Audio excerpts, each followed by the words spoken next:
போட்டா எல்லாம் அழிஞ்சிருவாங்க அப்படின்னா இந்தியா தேசத்தை அழிப்பதற்காக உருவாக்கி வைக்கப்பட்டிருக்கின்ற ஒரே ஒரு அணுகுண்டுக்குள் இருக்கின்ற வல்லமையை காட்டிலும் என் தேவன் நமக்கு தந்திருக்கின்ற ஜெபத்தினுடைய வல்லமை அதை காட்டிலும் சிறந்தது என்று சகரியாஸ் டோனி என்று சொல்லப்படுகின்ற ஒரு தேவ மனிதன் சொல்லுகின்றான். வாட்ஸ்மேன் நீ என்று சொல்லப்படுகின்ற ஒரு தேவன் மனிதன் சொல்லுகின்றான், ஜெபம் என்பது கடவுளுடைய முகத்தை தேடி அவருடைய பாதத்திலே அமர்ந்து அவரோடு பேசுவதுதான் ஜெபம். ஜெபம் என்பது அவருடைய பாதப்படியிலே அமர்ந்து அவரோடு பேசுவது ஜெபம் என்று சொல்லப்படுகின்றது. அமெரிக்க தேசத்துடைய ஜனாதிபதி டாக்டர் பில்லி கிரகாமை பார்த்து கேட்டார், பில்லி கிரகாமே, உன்னுடைய ஊழியத்தினுடைய ரகசியம் என்ன? உன்னுடைய ஒரே செய்தியிலே ஆயிரக்கணக்கான மக்கள் இயேசுவை சொந்த இரட்சகராக ஏற்றுக்கொள்ளுகின்றார்கள். அப்படியானால் உன்னுடைய ஊழியத்தினுடைய ரகசியம் என்ன என்று கேட்டார். இந்த டாக்டர் பில்லி கிரகாம் சிரித்துக் கொண்டு சொன்னார், பிரேயர் பிரேயர் பிரேயர், ஜெபம் ஜெபம் ஜெபம். என்னுடைய ஊழியத்தினுடைய ரகசியம் ஜெபம். அந்த அமெரிக்காவினுடைய ஜனாதிபதி டாக்டர் பில்லி கிரகாமை பார்த்து சொன்னார், நீ இயேசுவுக்கு ஊழியம் செய்வதை காட்டிலும் இந்த அமெரிக்காவினுடைய ஜனாதிபதியாக இருக்கலாமே என்று கேட்டார். டாக்டர் பில்லி கிரகாம் சிரித்துக் கொண்டு சொன்னார், அமெரிக்காவினுடைய ஜனாதிபதியாக இருப்பதை காட்டிலும் என் தேவனுக்கு நான் அம்பாசிடராக, என் தேவனுக்கு நான் ஊழியம் செய்வதே மிக சிறந்தது என்று சொன்னார். அப்படியானால் ஜெபம் மிக முக்கியமான ஒன்று. ஜெபம் இல்லாமல் எதையும் நாம் சாதிக்க முடியாது. ஜெபம் எதையெல்லாம் செய்யும். தானியேல் 6வது அதிகாரத்தை திருப்பிக் கொள்ளலாம். தானியேல் 6வது அதிகாரம் அதனுடைய 10வது வசனத்தை ஒரு வாசிக்கலாம். தானியேல் 6வது அதிகாரம் அதனுடைய 10வது வசனத்தை ஒரு வாசிக்கலாம்.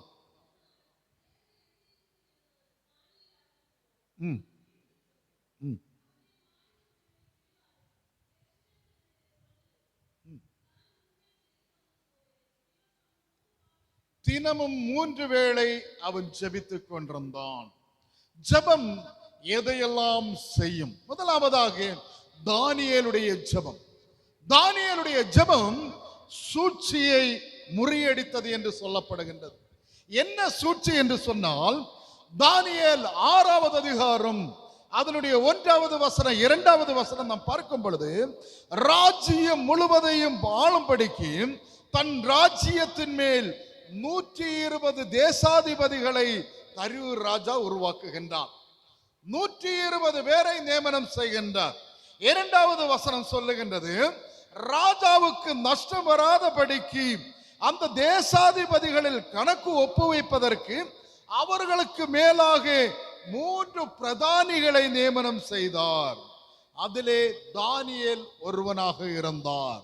இந்த தானியேல் இஸ்ரவேலில் இருந்து இந்த பாபிலோன் தேசத்திலே அடிமையாக அழைத்து கொண்டு வரப்பட்டவன் தான் இந்த தானியேல்.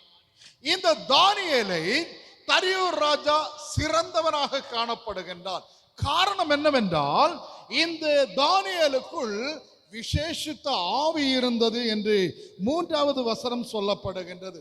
4வது வசனம் சொல்லுகின்றது, இந்த தானியேல் உண்மை உள்ளவன் என்று சொல்லப்படுகின்றது. இந்த 6வது வசனம் சொல்லுகின்றது, 122 பேரிலும் சிறந்தவன் என்று சொல்லப்படுகின்றார். இஸ்ரவேலில் இருந்து அடிமைத்தனமாக அழைத்து கொண்டு வந்த தானியேல், அவனுக்குள் ஒரு விசேஷத்த ஆவி இருந்தது, அவனுக்குள் ஒரு உண்மை உள்ளதாக இருந்தது, அவனுக்குள் ஒரு ஜெப ஆவி இருந்தது. அந்த தானியேல் 1வது அதிகாரத்தை திருப்பிக் கொள்ளும் பொழுது அதனுடைய 3வது வசனம் அதனுடைய 4வது வசனங்கள் சொல்லப்படுகின்றது, அவன் தன்னுடைய ஆத்துமாவை தீட்டுப்படுத்தாதபடி அவன் காத்து கொண்டான். தன்னுடைய இதயத்தை அவன் தீட்டுப்படுத்தாமல் அவன் காத்து கொண்டான். ராஜ போஜனம் எனக்கு வேண்டாம் என்று சொல்லி தன்னுடைய இதயத்தை அவன் தீட்டுப்படுத்தாதவனாக காணப்பட்டான்.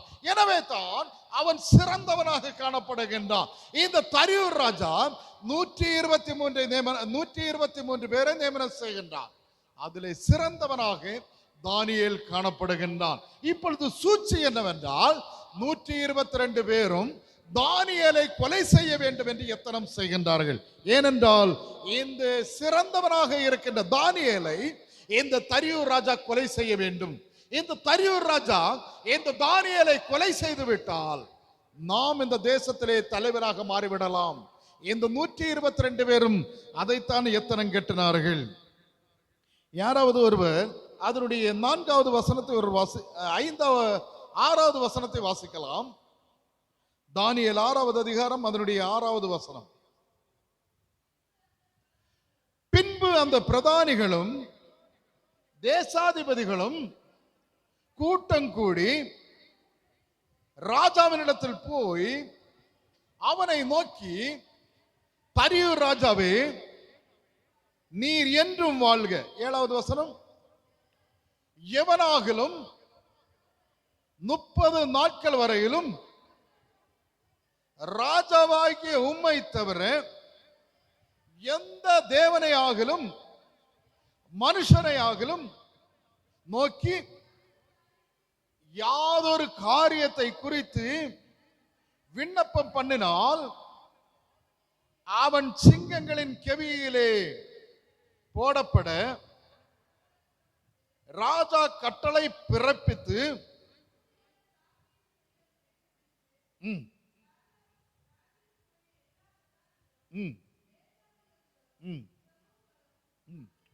மந்திரிமார்களும் தலைவர்களும் ஆலோசனை பண்ணி கொண்டிருந்தார்கள். பாருங்க, 122 பேரும் ராஜாவினிடத்தில் போகின்றார்கள். தரியூர் ராஜாவே, நீர் என்றும் வாழ்க. 30 நாட்கள் நீர் ஆட்சி செய்கின்ற தேசத்திலே இருக்கின்றவர்கள் உம்மை தவிர வேற யாரையும் சாஷ்டாங்கமாக வணங்கக்கூடாது. அப்படி யாரையாகலும் வணங்கினால், எந்த ஒரு தேவனை வணங்கினாலும் சரி, எந்த ஒரு மனுஷனை வணங்கினாலும் சரி, அவனை என்ன செய்யணும்? எங்க போடணும்? சிங்கங்களின் கெவியிலே போட வேண்டும் என்று நீர் ஆணை பிறப்பிக்க வேண்டும் என்று சொல்லி 122 பேரும் ராஜாவோடு ஆலோசனை பண்ணி கொண்டிருக்கின்றார்கள். இந்த தானியேலை கொலை செய்ய வேண்டும் என்றால், இந்த தானியேலை சிங்க கவியில் போட வேண்டும் என்றால், வேற எந்த ஒரு குற்றத்தையும் தானியேலிடத்தில் கண்டு கொள்ள முடியாது. அவனுக்குள் விசேஷித்த ஆவி இருந்தது, அவன் உண்மை உள்ளவனாக இருந்தான், அவனுக்குள் ஜெப ஆவி இருந்தது, அவனுடைய இதயம் தீட்டுப்படாதவனாக இருந்தான். எனவே அவனுக்குள் எந்த ஒரு மாறுதலையும் எந்த ஒரு பிரச்சனையும் கண்டுபிடிக்க முடியாது. எனவே தான் இவர்கள் 122 பேரும் ராஜாவினிடத்தில் போய் சொல்லுகின்றார், ராஜாவே, இந்த தேசத்தில் இருக்கின்ற யாராகலும் உம்மை தவிர வேற எந்த ஒரு தேவனை ஆகலும் எந்த ஒரு மனிதனை ஆகலும் அவர்கள் சாஸ்தாங்கமாக வணங்கினால் அவனை சிங்கக்கவியில் போட வேண்டும் என்று 122 பேரும் சொல்லுகின்றார்கள். பாருங்க, ராஜாவால் எதுவும் சொல்ல முடியாது. அவர் ஆணையை பிறப்பித்து விடுகின்றார்கள். 10வது வசனம் சொல்லுகின்றது, தானியேலோ என்றால் அந்த பத்திரத்திற்கு கையெழுத்து வைக்கப்பட்டது என்று அறிந்திருந்தும் தன் வீட்டிற்குள்ளே போய் தன் மேலறையிலே எருசலேமுக்கு நேராக பலவணிகள் திறந்திருக்க அங்கே தான் முன் சென்று செய்தது போல் 3 வேளையும் ஜெபித்துக் கொண்டிருந்தான். பாருங்க, இந்த தரியூர் ராஜாவை தவிர வேற யாரை ஆகலும் சாஷ்டாங்கமாக வணங்கினால் அவனை சிங்கக்கவியிலே போட வேண்டும் என்று ஆணை பிறப்பித்ததை அறிந்த தானியேல் தன்னுடைய வீட்டிற்குள் போய் தான் முந்தி செய்து வந்தது போல் 3 வேளையும் அவன் ஜெபித்தவனாக காணப்படுகின்றான். ஹல்லேலூயா. 3 வேளையும் அவன் ஜெபிக்கின்றவனாக காணப்படுகின்றான். இவன் ஜெபிப்பதை கண்டால் அவனை சிங்கக்கவியிலே போட்டு விடுவார்கள். அதை அறிந்த தானியேல் மீண்டும் அவன் ஜெபித்துக் கொண்டிருக்கின்றான். இன்றைக்கு ஜெபிக்க தெரிந்த நாம் தூங்கிக் கொண்டிருக்கின்றோம், ஜெபிக்க வேண்டிய நாம் தூங்கிக் கொண்டிருக்கின்றோம். அப்படிதானே? ஜெபிக்க வேண்டிய நாம் தூங்கிக் கொண்டிருக்கின்ற காரணத்தினால் சாத்தான் நம்முடைய இல்லங்களிலே கலையை விதைத்துக் கொண்டு போகின்றான். எனவே தான் பிரச்சனை. பாஸ்டர் கிட்ட சொல்லுவோம், பாஸ்டர் என்னைக்கு எங்க வீட்டுல பிரச்சனை, ஒரு நாளும் ஓயல, என்னைக்கும் பிரச்சனை, என்னைக்கு எங்க வீட்டுல கஷ்டம், எங்க வீட்டுல என்னைக்கு சுகம் இல்லை, பலவீனம். ஜெபிக்க தெரிந்த நாம் எப்படி இருக்கிறோம்? தூங்கிட்டே இருக்கிறோம். இங்கே தானியேல் ஜெபிக்க தெரிந்தவன் தூங்கவில்லை.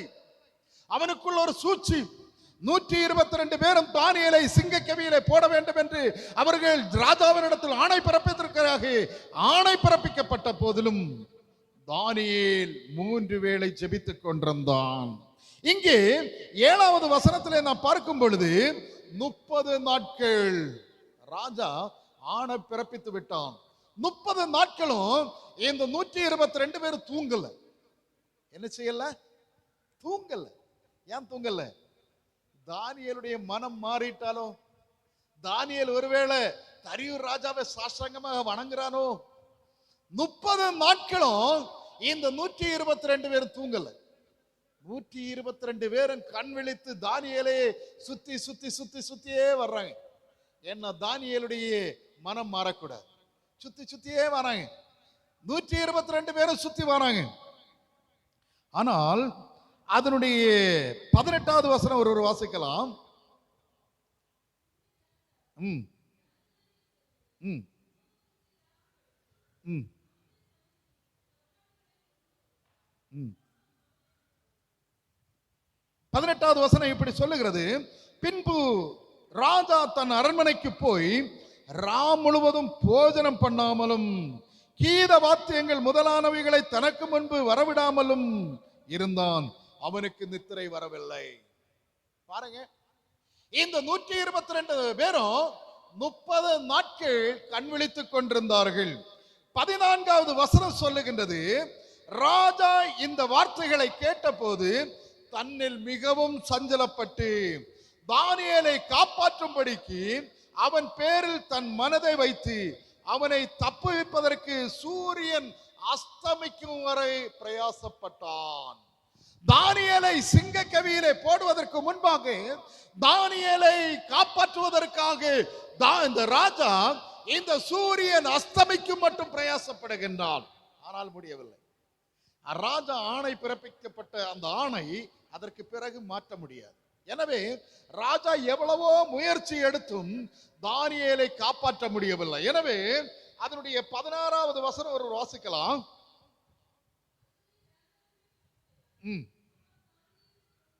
தானியேலை கொண்டு வந்து அவனை சிங்கங்களின் கவியிலே போட்டார்கள். ராஜா தானியேலை நோக்கி, நீ இடைவிடாமல் ஆராதிக்கிற உன் தேவன் உன்னை தப்புவிப்பார் என்றார். போதும். இங்கே இந்த ராஜா சொல்லுகின்றார், நீ இடைவிடாமல் ஆராதிக்கின்ற, நீ இடைவிடாமல் ஜெபிக்கின்ற உன் தேவன் உன்னை தப்புவிக்க வல்லவராய் இருக்கிறார். ஆமென். இந்த தரியூர் ராஜாவுக்கு தேவனை பற்றி தெரியாது, ஆண்டவரை பற்றி தெரியாது. இந்த இஸ்ரவேலில் என்று அடிமையாய் அழைத்து வரப்பட்ட தானியேலை பார்த்து சொல்லுகின்றார், நீ இடைவிடாமல் ஆராதிக்கின்ற உன் தேவன் உன்னை தப்புவிக்க வல்லவராக இருக்கிறார். எப்ப சொல்றாரு? எப்ப சொல்றாரு? தானியேல சிங்கக்கவியில போடுறதுக்கு முன்னாடி சொல்றாரு, நீ ஆராதிக்கிற தேவன், நீ ஜெபிக்கிற, இடைவிடாமல் ஜெபிக்கிற தேவன் உன்னை தப்புவிக்க வல்லவராக இருக்கிறார். இப்ப 122 பேரும் தானியேலை தூக்கி என்ன செய்யறாங்க? சிங்கக்கவியில போட்டாங்க. இப்ப 122 பேருக்கு என்ன வருது? அசந்த தூக்கம், கொரட்டை போட்ட தூக்கம். அப்படிதானே? 30 நாட்கள் கண் விழித்திருந்தாங்க, தூக்கம் வரல. தானியேலை எப்படியாவது சிங்கக்கவியில போடணும். இப்ப சிங்கக்கவியில போட்டாச்சு. இப்ப யாருக்கு நல்ல தூக்கம்? எப்படி? யாருக்கு தூக்கம்? 122 பேரும் குடும்பமா நல்லா கொரட்டை போட்டு தூங்குறாங்க. இப்ப ராஜாவுக்கு தூக்கம் வரல. இந்த 30 நாட்களும் ராஜா கொரட்டை விட்டு தூங்கினார். இப்ப சிங்கக்கவியில போட்ட தானியேலை போட்ட விட ராஜாவுக்கு தூக்கம் வரல. அதான் அந்த 18வது வசனம் சொல்றது, ராஜா அரண்மனைக்குள் போய் முழுவதும் போஜனம் பண்ணாமலும், முழுவதும் எந்த ஒரு ஆகாரம் எடுக்கல, முழுவதும் போஜனம் பண்ணாமலும் கீத வாத்தியம் முதலானவைகளை தனக்கு முன்பு வரவிடாமலும் அவன் இருந்தான். அவனுக்கு நித்திரை வரலை. பாருங்க, நீதிமானை தூக்கி, ஒரு ஜப வீரனை தூக்கி சிங்கக்கவியிலே போட்ட உடனே ராஜாவுக்கே தூக்கம் வரல. அதற்கு பிந்திய வசனம் சொல்லுது, 19வது வசனம் சொல்லுது, காலமே கிழக்கு வெளுப்பதற்கு முன்பு ராஜா சிங்கக்கவிக்கு தீவிரமாய் போனார். 20வது வசனம் சொல்லுகிறது, ராஜா கெபியின் கிட்ட வந்த போது துயர சத்தமாய் தானியேலை கூப்பிட்டு, தானியேலே, ஜீவனுள்ள தேவனுடைய தாசரே, நீ இடைவிடாமல் ஆராதிக்கிற தேவன் உன்னை தப்புவிக்க வல்லவராக இருந்தாரோ என்று தானியேலை கேட்டார். பாருங்க, 30 நாட்கள் கொரட்டை விட்டு தூங்கிக் கொண்டிருந்த ராஜா தானியேலை சிங்கக்கவியில போட்டவுடன் தூக்கம் வரல. காலையில எழுந்தவுடன், காலையில கிழக்கு வெளுப்பதற்கு முன்பாக எங்க போறாரு? சிங்கக்கவியில போறாரு.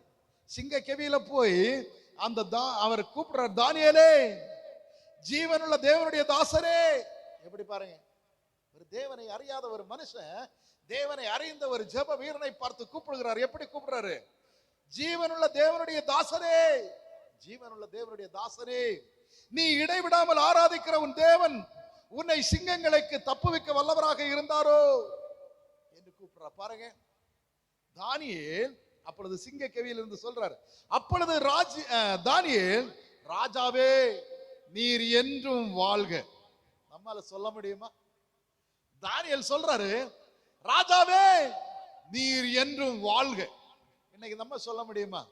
உங்களை தூக்கி உங்க போதகர் சிங்க கவியில போட்டா, உங்களை தூக்கி உங்க பாஸ்டர் சிங்க கவியில போட்டா அவருக்கு தூக்கம் வராது. நைட்டு ஒருவேளை சர்ச்சில் உள்ளவங்க எல்லாம் சொல்லி உங்களை தூக்கி சிங்க கவியில போட்டுட்டாரு, பாஸ்டருக்கு தூக்கம் வராது. காலையில எழுச்சு வந்து உங்க சிங்க கவிக்க முன்னாடி, உங்களை போட்டு அந்த கவிக்க முன்னாடி வந்ததுன்னு உங்க பேரை சொல்லி, சகோதரி இல்லைன்னா பால், என்ன பேரை சொல்ற பால், எல்லாம் வல்சலம், நீ ஆராதிக்கிற தேவன் உன்னை தப்புவிக்க வல்லவராக இருந்தாரோன்னு சொன்னா நம்ம என்ன சொல்லுவோம்? நம்ம என்ன சொல்லுவோம்? போயிரு, எனக்கு கண்ணு முன்ன நிக்காத, நான் வெளியே வந்தேன்னா கண்டம் துண்டமா வெட்டி போடுவேன். சொல்லுமா இல்லையா? சொல்லுமா இல்லையா? ஆனா நம்ம உயிரோட இருக்க மாட்டோம் சொல்றதுக்கு. அவ்வளவு நம்ம ஜப வீரம் கிடையாது. அப்படித்தானே? ஒருவேளை நம்ம உயிரோட இருந்தாலும் சொல்லிடுறோம், போயிருங்க, உங்க ஊருக்கே போயிருங்க, என் மிஷன் வீட்டுல இருக்காத, என் சர்ச்சுக்குள்ள இருக்காத, தொலைச்சு போடுவேன், வந்தேன்னா கண்ணம் துண்டமா வெட்டிடும். சொல்லுமா இல்லையா? தானியேல் சொல்ற, என்ன சொல்ற? தானியேல் சொல்ற, அப்பொழுது தானியேல், ராஜாவே நீர் என்றும் வாழ்க, சிங்கங்கள் என்னை சேதப்படுத்தாதபடிக்கு தேவன் தன்னுடைய தூதனை அனுப்பி அவைகளின் வாயை கட்டி போட்டார். அது ஏனென்றால் அவருக்கு முன்பாக நான் குற்றமற்றவனாக காணப்பட்டேன், உமக்கு முன்பாகவும் எந்த ஒரு நீதிகேடும் செய்யவில்லை. பாருங்க, தானியேல் சிங்க கவியிலிருந்து ஜெபிக்கின்றான். அவனை தூக்கி சிங்க கவியில போட்ட பிறகும் தானியேல் சிங்க கவியிலே ஜெபிக்கின்றான். அவன் சொல்றான், தேவன் தன்னுடைய தூதனை அனுப்பி சிங்கத்தினுடைய வாயை கட்டி போட்டார். யாராவது சிங்கத்தினுடைய வாயை கட்டி போட முடியுமா? நம்ம வீட்டுல வளர்த்துற நாயினுடைய வாயை கட்ட முடியல, அப்படிதானே?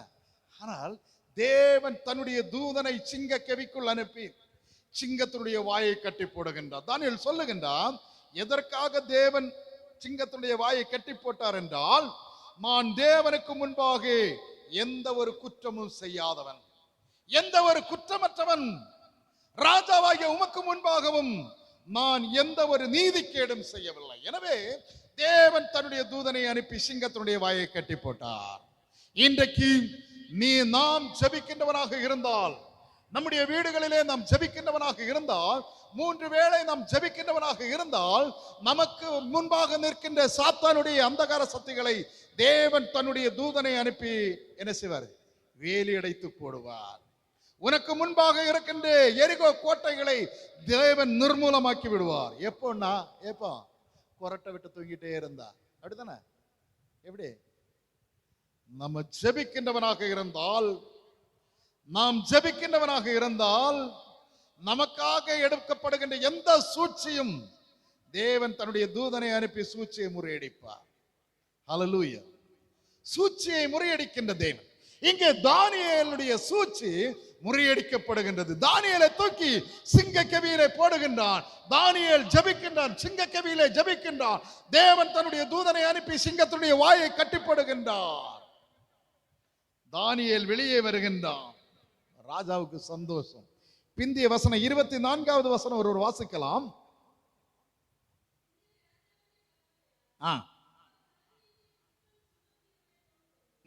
அவனை குற்றம் சுமத்தினவர்களை கொண்டு வந்து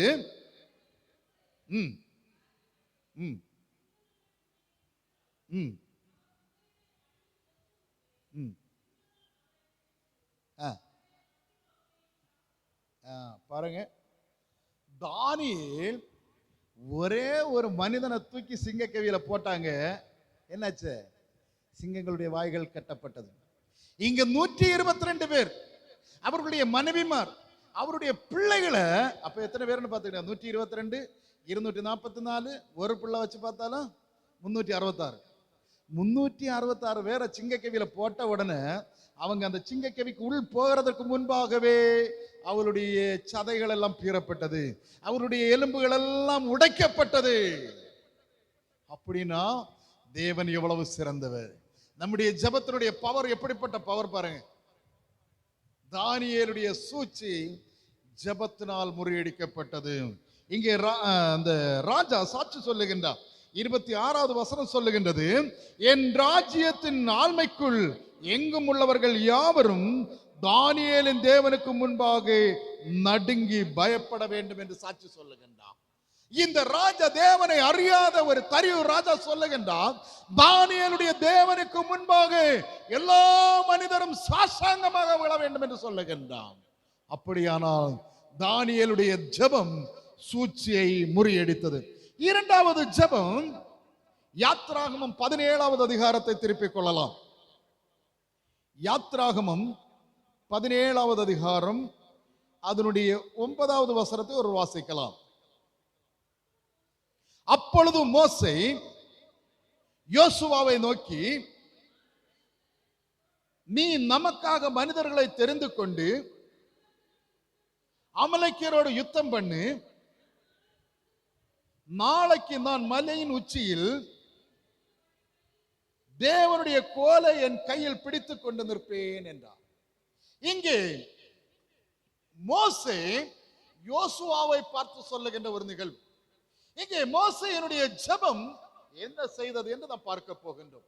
மோசே யோசுவாவை பார்த்து சொல்லுகின்றார், யோசுவாவே, நீ நமக்காக யுத்தம் செய்வதற்காக மக்களை தெரிந்து கொள்.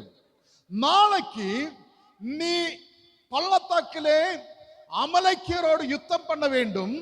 நான் மோசே ஆகிய நான் மலையினுடைய உச்சியிலே தேவனுடைய கோலை பிடித்துக் கொண்டு நிற்பேன்.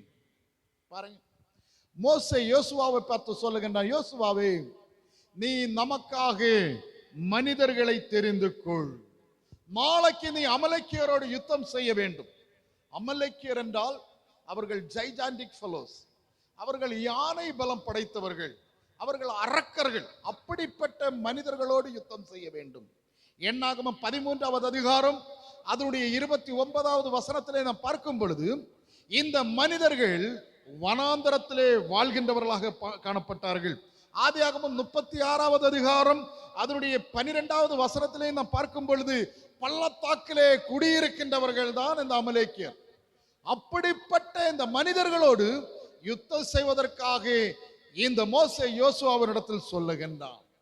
யோசுவா முடியாதுன்னு சொன்னாரா? யோசுவா என்ன செய்தாரு? அந்த 10வது வசனத்தை படிக்கலாம். யோசுவா செய்து அமலேக்கியரோடு யுத்தம் பண்ணினான். மோசேயும் ஆரோனும் ஊரும் போதும். மோசேயும் ஆரோனும் ஊரும் என்பவனும் மலையின் உச்சியிலே ஏறினார்கள்.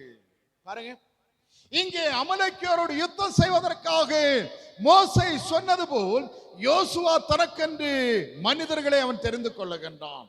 அரக்கர்களோடு யுத்தம் செய்ய வேண்டும், யானை பலம் படைத்தவர்களோடு யுத்தம் செய்வதற்காக யோசுவா மனிதர்களை தெரிந்து கொள்ளுகின்றான். மறுநாளிலே மோசேயும் ஆரோனும் ஊரும் மலையினுடைய உச்சியிலே ஏறுகின்றார்கள். 11வது வசனத்திலே நாம் பார்க்கும் பொழுது, மோசேயினுடைய கை ஏறெடுக்கையில் இஸ்ரவேல் மேற்கொண்டார்கள், அவன் தன் கை தாழ்கையில் அமலேக்கியர் மேற்கொண்டார்கள். இங்கே மோசேயினுடைய கரம் உயர்ந்திருக்கின்ற நேரத்திலே இந்த யோசுவாவினுடைய படை அமலேக்கியரை முறியடித்தார்கள். எப்படி? மோசேயினுடைய கரம் உயர்ந்து நிற்கின்ற நேரத்தில் என்ன நடந்தது? என்ன நடந்தது? யோசுவாவினுடைய படை அமலேக்கியரை கொன்று குவித்துக் கொண்டிருந்தது. எப்பொழுதும் மோசேயினுடைய கரம் தளர்ந்து தளர்ந்து தளர்ந்து தளர்ந்து தளர்ந்து கீழே வருகிறதோ அப்ப என்ன நடக்கும்? அமலேக்கியனுடைய படை யோசுவாவினுடைய படையை வீழ்த்த தொடங்குது. இதை பார்த்து ஆரோனும் ஊரும் என்ன செய்யறாங்கன்னா, ஐயோ என்னுடைய ஜனம் அழிந்து கொண்டிருக்கின்றதே, என்னுடைய ஜனம் கொண்டு கொண்டிருக்கின்றானே, மோசேயினுடைய கரம் தளர்ந்து போக கூடாது. 2 பேரும் சென்று ஒரு பெரிய கல்லை உருட்டி கொண்டு வந்து அதிலே மோசேயை உட்கார வைத்து ஆரோனும் ஊரும் 2 பேரும் கையை பலப்படுத்தி கொண்டிருந்தார்கள். 2 பேரும் சேர்ந்து இடப்பக்கமும் வலப்பக்கமும் இருந்த கரங்களை உயர்த்தி பிடித்துக் கொண்டிருந்தார்கள்.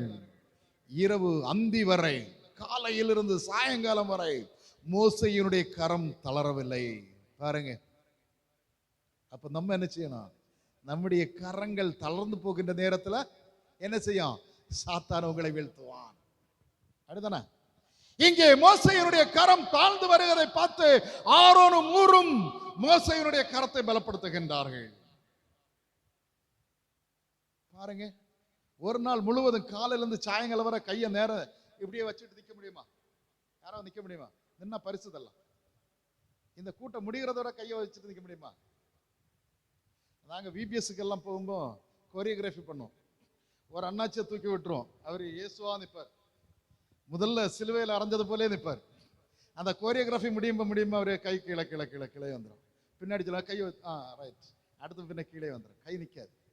அதே போலதான் மோசேயினுடைய கரங்கள் தாழுகின்ற நேரத்திலே அமலேக்கியன் யோசுவாவினுடைய படையை வீழ்த்த தொடங்கினார்கள். ஆரோனும் ஊரும் மோசேயினுடைய கரத்தை திடப்படுத்தின உடனே இந்த யோசுவாவினுடைய படை அமலேக்கியருடைய படையை முற்றிலுமாக முறியடித்தார்கள் என்று பிந்திய வசனத்திலே சொல்லப்படுகின்றது. 13வது வசனத்தை ஒரு வாசிக்கலாம். அவன் ஜனங்களையும் பட்டயத்தினால் முறியடித்தான், எல்லா மனிதர்களையும் அவன் முறியடித்தான். 15வது வசனத்திலே பார்க்கும் பொழுது மோசே ஒரு பலிபீடத்தை கட்டி அதற்கு யெகோவா நிஷி என்று பெயரிட்டார். பாருங்க, அந்த எல்லா மனிதர்களையும், அரக்கர்களாக நின்று கொண்டிருந்த எல்லா அமலேக்கியர்களையும் யோசுவாவினுடைய படை வீழ்த்துவதற்கு காரணம் மோசேயினுடைய ஜெபம். இன்றைக்கு முதலாவது நாம் பார்த்தோம் யாருடைய ஜெபம்? தானியேலுடைய தனி ஜெபம். இரண்டாவது நாம் பார்த்தோம் எத்தனை பேரு? 3 பேர். எனவே தான் தேவன் சில இடங்களில் 2 பேரா அனுப்புறாங்க. சரிதானே? ஒத்தை இப்ப நான் தூங்கிடுவான், 2 பேர். எனவே தான் குடும்ப ஜெபம், தனி ஜெபம், குடும்ப ஜெபம். குடும்ப ஜெபம் எதுக்கு? புருஷன் அப்படியே விழுந்துட்டாலும் யாரு தூக்கி விடணும்? யாரு தூக்கி விடணும்? வாழ்விலும் தாழ்விலும் சுகத்திலும் சுகம் யாரு? மனைவி கட்டி காத்து தூக்கி விடணும். எங்க எலும்புங்க ஜெபம் பண்ணுவோம். ஓகே, 2 பேரும் தூங்குற நேரத்தில் யார் தட்டி காத்து விடணும்? பிள்ளை தட்டி காத்து விடணும். அதான் குடும்ப ஜெபம். இன்னைக்கு குடும்ப ஜெபம் எல்லாம் என்ன ஆயிட்டு? சீரியல் பார்ப்பாயிட்டு. அப்படித்தானே? என் சின்ன வயசுல எல்லாம் கிராமங்களுக்குள்ள நீங்க போயிட்டீங்கன்னா, இங்கெல்லாம் இப்ப எப்படின்னு தெரியல, எங்க ஊர்ல சொல்றேன், கிராமத்துக்குள்ள போயிட்டீங்கன்னா அங்க மெட்டி ஒலி, அந்த ஒலி, இந்த ஒலி, எல்லா சீரியலும் கேட்கும். வீட்டுல ஒவ்வொரு அறையில ஒவ்வொரு சீரியல் கேட்கும். புருஷன் ஒரு சீரியல், பொண்டாட்டி ஒரு சீரியல், பிள்ளைகள் ஒரு சீரியல். என்ன கேட்கணும் அந்த இடத்துல? குடும்ப ஜெபம் கேட்டுக்கொண்டிருந்த இடங்கள் எல்லாம் சீரியல் கேட்டுக்கிட்டு இருக்கு. அதனாலதான் குடும்பங்கள் எல்லாம் அழிஞ்சிட்டு இருக்கு. குடும்பங்களுக்குள்ள சண்டை, அப்பா அம்மாவுக்கு சண்டை, அப்பா பிள்ளைகளுக்கு சண்டை, டைவர்ஸ், பெரிய பிரச்சனை. சாத்தான் களைய விதைச்சுட்டே போறான். நீ கிறிஸ்தவனா வா, நீ பேரு, பெரிய பிரச்சனை, குடும்பத்துக்குள்ள அழிவு. காரணம் என்னது? குடும்ப ஜெபம் இருக்க வேண்டிய இடத்துல இன்னைக்கு சீரியல் அதிகமாக இருக்கிறது.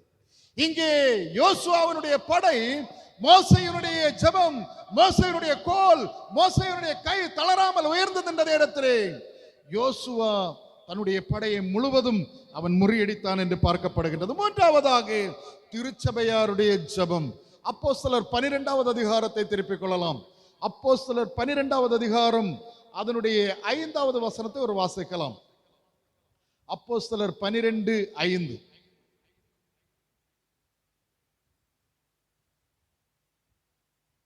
அப்போஸ்தலர் 12வது அதிகாரம். அப்படியே பேதுரு சிறைச்சாலையிலே கட்டப்பட்டிருக்கையில் சபையார் அவனுக்காக தேவனை நோக்கி ஊக்கத்தோடு ஜெபித்துக் கொண்டிருந்தான். இங்க பாருங்க, பேதுரு சிறைச்சாலையிலே அடைக்கப்பட்டிருக்கின்றான். ஒன்றாவது வசனம் இரண்டாவது வசனத்திலே நாம் பார்க்கும் பொழுது, அக்காலத்திலே ஏரோது ராஜா சபையிலே சிலரை துன்பப்படுத்தி கொண்டிருந்தான்.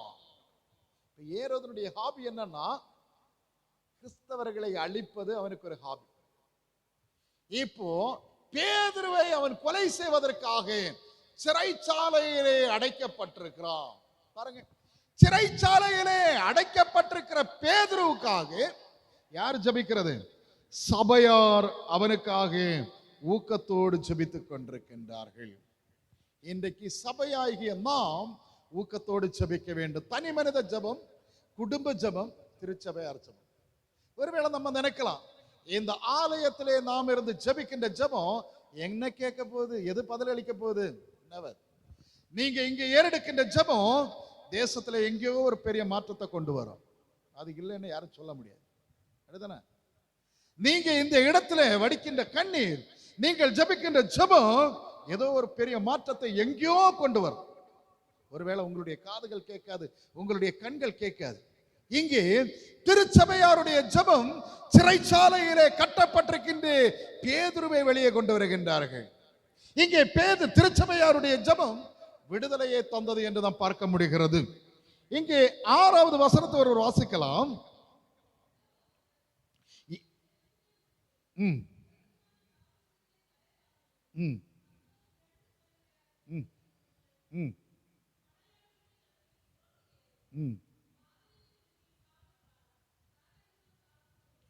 ஏரோது அவனை வெளியே கொண்டு வரும்படி குறித்திருந்த நாளுக்கு முந்தின நாள் ராத்திரியிலே பேதுரு 2 சங்கிலிகளால் கட்டப்பட்டு 2 சேவர்கள் நடுவிலே நித்திரை பண்ணி கொண்டிருந்தான். காவற்காரர்கள் கதவுக்கு முன்பாக சிறைச்சாலை காவல் காத்து கொண்டிருந்தார்கள். 3 அடுக்கு பாதுகாப்பு. நம்முடைய முதலமைச்சர் இங்க வந்தா தான் 3 அடுக்கு பாதுகாப்பு. பாருங்க, ஒரு பேதுரு அவன் கொலையாளி கிடையாது, அவனுக்கு 3 அடுக்கு பாதுகாப்பு. இப்படிப்பட்ட 3 அடுக்கு பாதுகாப்புக்குள் அதனுடைய 7வது வசனத்தை ஒரு வாசிக்கலாம். அப்பொழுது கர்த்தருடைய தூதன் அங்கே வந்து நின்றான். அறையில் வெளிச்சம் பிரகாசித்தது. அவன் பேதுருவின் விலாவை தட்டி, சீக்கிரம் எழுந்திரு என்று அவனை எழுப்பினான். உடனே சங்கிலிகள் அவன் கையில் இருந்து விழுந்தது. பாருங்க, அற்புதம். பாருங்க, சிறைச்சாலையிலே 2 சங்கிலிகளால் கட்டப்பட்ட பேதுரு, அவனுக்கு முன்பாக காவல் காத்துக் கொண்டிருக்கின்றார்கள். சிறைச்சாலை கதவுகள் பூட்டப்பட்டிருக்கின்றது. இந்த சூழ்நிலையிலே தேவன் தன்னுடைய தூதனை சிறைச்சாலைக்குள் அனுப்புகின்றார். எப்படி அனுப்புறாரு? எதனால அனுப்புறாரு? திருச்சபையார் உங்களுடைய ஜெபம். நீங்கள் ஜெபித்தால் யாருக்கு தூக்கம் இல்லை? நீங்க ஜெபித்த யாருக்கு தூக்கம் இல்லை? தேவதூதனுக்கு தூக்கம் வராது. தேவன் தூங்க விட மாட்டார். என் மகன் தூங்கி ஜெபித்து கொண்டிருக்கான், அவனுடைய வீடை போய் காவல்காரு, நீ அவனுக்கு அங்க போ அங்க போ அங்க போ, தேவனுடைய தூதனை அனுப்பிட்டு இருப்பாரு. நீங்க நீங்க ஜெபிக்காம இருந்தா யாருக்கு தூக்கம் இல்லை? சாத்தானுக்கு தூக்கம் இல்லை. உங்க காதிலே வந்து சிக்கு சிக்கு சிக்கு சிக்குன்னு சொல்லிட்டே இருப்பான். பாரு, பக்கத்து வீட்டுல அதை செய் இதை செய்யன்னு சொல்லி சண்டையை மூட்டி விட்டுட்டே இருப்பான். புருஷனுக்கிட்ட அதை சொல்லு, உன் பிள்ளைகிட்ட வம்பபடி. சரிதானே? இங்கே திருச்சபையாருடைய ஜெபம் தேவன் தன்னுடைய தூதனை சிறைச்சாலைக்குள் அனுப்பி என்ன செய்கிறது என்றால், அந்த பேதுரு கட்டப்பட்டிருந்த பேதுருவை பார்த்து அவன் சொல்லுகின்றான், அவனுடைய விலாவிலை தட்டி சீக்கிரமாய் எழுந்திரு. இருட்டா இருக்கிற சிறைச்சாலைக்குள் தேவனுடைய தூதன் வந்தவுடனே பிரகாசம். பாருங்க, உன்னுடைய ஜெபம் இருந்தால், தேவனுடைய மனிதன் வந்தால் அங்க என்ன இடம் இல்லை? இருட்டுக்கு இடம் இல்லை. அடுத்தன அங்க இருட்டுக்கு இடமே இல்லை. இங்க தேவனுடைய தூதன் சிறைச்சாலைக்குள் வந்த உடனே இருண்டு போன சிறைச்சாலைக்குள் வெளிச்சம். இப்ப பேதுருக்கு பயம் வந்திருக்குமா? வந்திருக்காதா? உங்களை சிறைச்சாலையில கட்டி போட்டிருக்காங்க, ரொம்ப இருட்டா இருக்கு, நாளை காலையில உங்களை கொல்ல போறாங்க. இரவு 12 மணிக்கு வெளிச்சம் வந்துன்னா நீங்க என்ன நினைப்பீங்க? அட படப்பாவிய, காலையில என்ன கொல்ல போறாங்க, இப்பவே என்ன கொல்ல போறாங்க போல இருக்கு. பயப்படுவோமா இல்லையா? பேரு பயந்திருப்பான். அவனுடைய சங்கிலிகள் எல்லாம் கீழே விழுது. அடுத்து சொல்றான், 8வது வசனம் சொல்றது, தூதன் அவனை நோக்கி, உன் அறையை கட்டிக்கொள், உன் பாதரட்சையை தொடுத்துக்கொள் என்றான். அவன் அந்தபடியே செய்தான். தூதன் பின்னும் அவனை நோக்கி, உன் வஸ்திரத்தை போர்த்திக் கொண்டு எனக்கு பின்னே வா என்றான். பாருங்க, பேதுருவனுடைய விழாவிலை தட்டி எழுந்திரு. அவனுடைய சங்கிலிகள் எல்லாம் நொறுங்கி கீழே விழுகின்றது. அவனை பார்த்து சொல்லுகின்றான், உன் அறையை கட்டிக்கொள், உன்னுடைய பாதரட்சையை தொடுத்துக்கொள், நீ எழுந்திரு, எனக்கு பின்னாகி வா. பேதுரு இந்த தூதனுக்கு பின்னாக கடந்து வருகின்றான். 9வது வசனம் சொல்லுகிறது, அந்தபடியே அவன் புறப்பட்டு அவனுக்கு பின் சென்று தூதனால் செய்யப்பட்டது என்னவென்று அறியாமல் தான் ஒரு தரிசனத்தை காண்பதாக அவன் பார்க்கின்றான். தூதன் அவனை அழைத்துக் கொண்டு வெளியே போவதை அவன் உணரவில்லை. என்னுடைய கரங்களிலிருந்து கீழே விழுந்தது கற்பனை, நான் என்னுடைய கால்களிலே போட்ட பாதரட்சை கற்பனை, அறைக்குள் வந்து வெளிச்சம் பிரகாசித்தது கற்பனை, என்னை தூதன் அழைத்துக் கொண்டு போவது கற்பனை என்று நினைத்தான். தூதனுக்கு பின்னாக அவன் கடந்து வரும் பொழுது சிறைச்சாலையினுடைய வாசல்கள் தானே திறந்து போகிறது, கற்பனை என்று நினைத்தான்.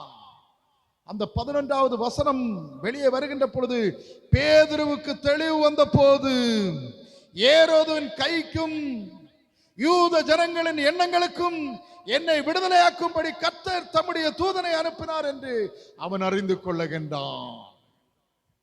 பேதுருவுக்கு அப்பந்தான் தெளிவு வருகிறது. எப்ப தெளிவு வருது? அவன் வெளியே வந்து சிறைச்சாலையினுடைய கதவுகள் திறக்கப்பட்டு அவன் வெளியே வருகின்றான். வெளியே வருகின்ற நேரத்திலே தூதன் அவனை விட்டு கடந்து செல்லுகின்றதை அவன் கண்டவுடனே அவன் சொல்லுகின்றான், ஏரோதுவனுடைய கைக்கும் யூத ஜனங்களுடைய எண்ணத்திற்கும் தேவன் தன்னுடைய தூதனை அனுப்பி என்னை விடுதலையாக்கினார் என்பதை அவன் கண்டு கொள்ளுகின்றான். 12வது வசனத்திலே நாம் பார்க்கும் பொழுது அவன் இப்படி நிச்சயித்துக் கொண்டிருக்கும் பொழுது மார்க் என்னும் பெயர் கொண்ட யோவானுடைய தாயாரிய மரியாளுடைய வீட்டிலே அநேகர் அவனுக்காக ஜெபித்துக் கொண்டிருந்தார்.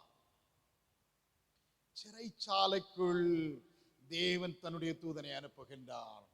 இன்றைக்கு உன்னுடைய இல்லத்திலே தேவன் தன்னுடைய தூதனை அனுப்ப வேண்டுமானால் நாம் ஜெபிக்கின்றவனாக இருக்க வேண்டும். நாம் ஜெபிக்கின்றவனாக இருந்தால் எவ்வளவுதான் சூழ்ச்சிகள், எவ்வளவுதான் பிரச்சனைகள், எவ்வளவுதான் பலவீனங்கள் நம்மை சூழ்ந்து வந்தாலும் தேவன் நமக்கு விடுதலை தர வல்லவராக இருக்கிறார்.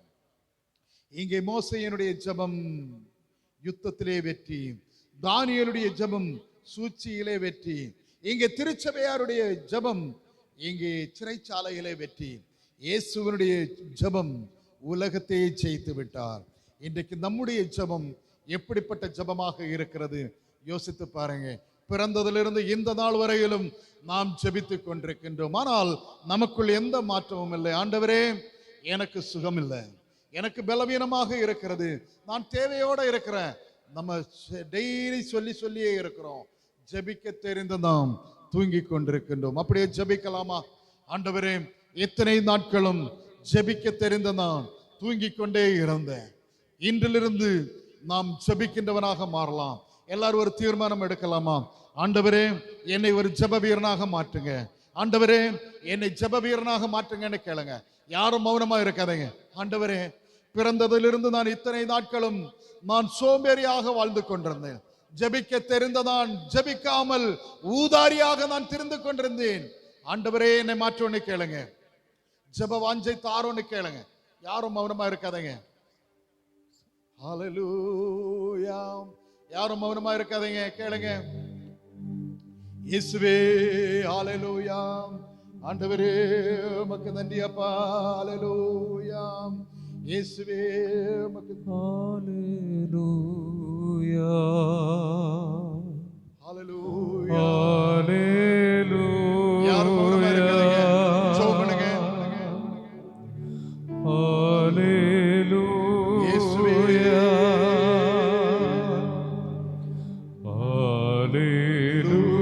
எல்லாம் சேர்ந்து சொல்லலாமா?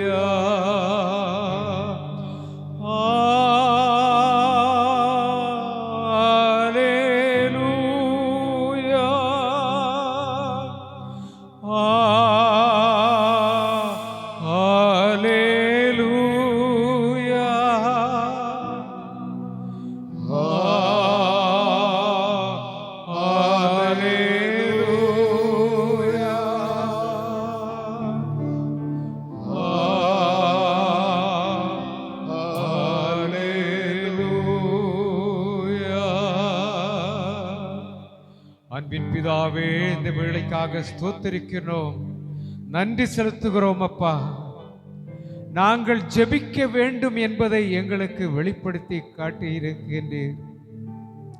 ஒருவன் தனியாக ஜெபிக்கும் போது ஜெபிக்கிற போது நடக்கிற சம்பவத்தை நாம் செய்தி மூலமாக கேள்விப்பட்டோம். குடும்பமாக ஜெபிக்கிற போது என்ன நடந்தது என்று நாம் பார்த்தோம். திருச்சபையாக ஜெபிக்கிற போது நடந்தது என்ன என்பதை நாம் பார்த்தோம். இயேசுவானவர் ஜெபிக்கிற போது நடந்தது. அன்பானவர்களே, இந்த நேரத்தில் நாம் நம்முடைய மன்றாட்டுக்களை இந்த நேரத்தில் சமர்ப்பிப்போமா? தேவன் நம்முடைய வேண்டுதல்களுக்கு பதில்